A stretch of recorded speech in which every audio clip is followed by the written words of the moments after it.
ritmo, mantenha o ritmo. Logo vai alcançar o carro da frente. Formula One can, I think, for the outsider or the new player or the new spectator, seem really complicated. But I think the game's set up so that you can get involved in as much as you need to. So if you don't know anything about the rear wing and DRS and KERS, you don't have to use them to get the lap time. And to be honest, it's probably easier if you don't use them when you first get the game and you just get used to driving the car. But then you do have all these on-screen information, this on-screen feedback that says now it's flashing in green, you can press this button, you can do these things, and over time you get used to using them and you understand where to use them around the track to go faster. When it comes to the complicated tyre rules, Formula 1 have tried to make it a bit easier. You've got the prime and the option tyres. We're doing all the tyre types and the compounds in the background, so the player doesn't have to get involved in that.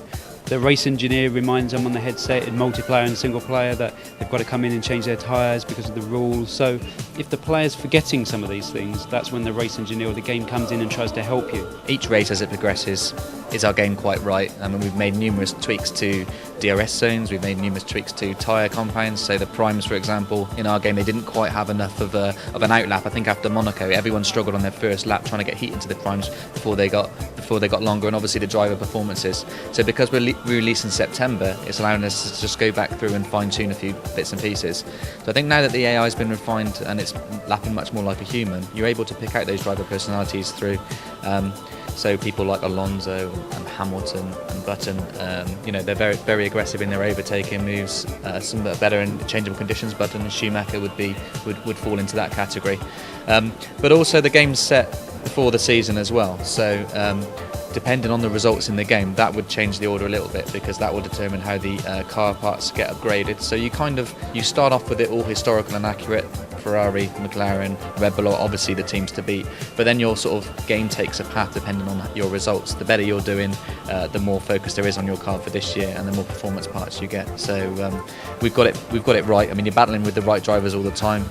There's some videos I was watching online today, and Hamilton and Alonso seem to have a little bit of a grudge in our game. So we've got certain bits right.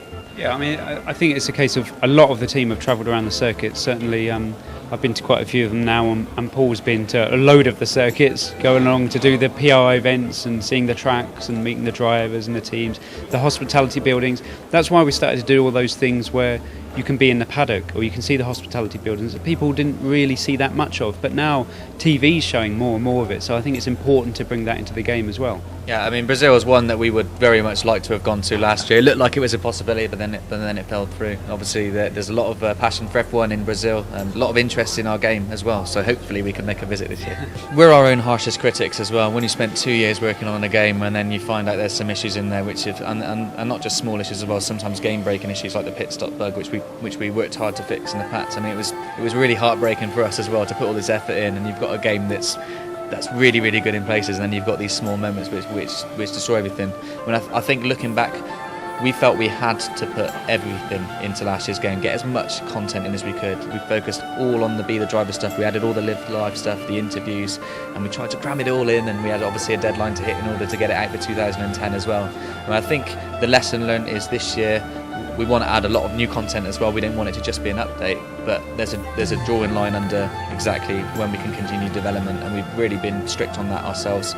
So certain areas of the game haven't really had a massive rewrite. Speech and penalties have been reworked and balanced and fine-tuned what we had. AI's had a bigger, significant update, and we've just locked it off a lot earlier, and we're playing the game a lot earlier, so we're balancing the game. And it's because we're all massive fans and racers in the studio anyway, you'll get up and you'll have a multiplayer race and something's not quite right, and you're straight out of your seat, you're straight round to the guy's desk whose work it is, and you're like, why did this happen? Come and have a look at this. So we're confident that this year's game, we've got the balance right. It's really about trying to get the polish up this year.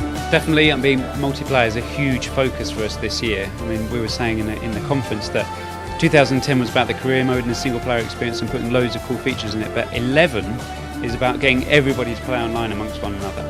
So 2010 had 12 cars online, 2011's got 24 cars online, and it makes modes such as co-op championship, where you and a friend can be teammates at a particular team of your choice, playing throughout the season in practice, qualifying and race, a reality now. We've also got split screen that a lot of people are asking for. That seems to be really popular again. We've been quite surprised by that.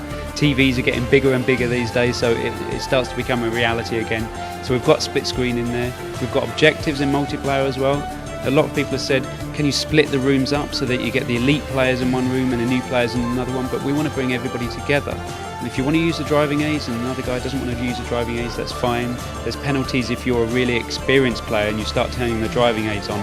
And we've also given people objectives. So if you're the new guy, you're not expected to win the race. You might be asked to try and finish 15th. If you do better than that, you get a lot more XP, you get rewarded, and everybody's given the right kind of level to play against. And for the elite players, it's a case of, I'm expected to win this race now. You get the pressure of Vettel and Alonso.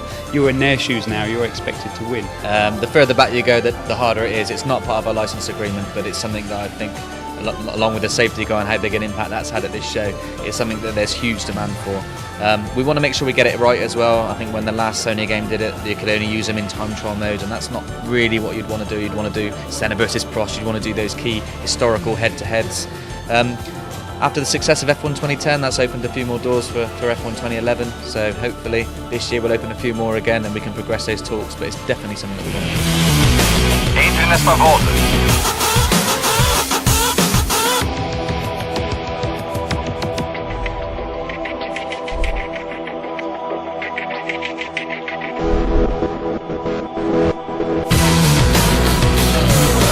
Faltam 2 voltas. 2 voltas. Simplesmente brilhante, muito bem.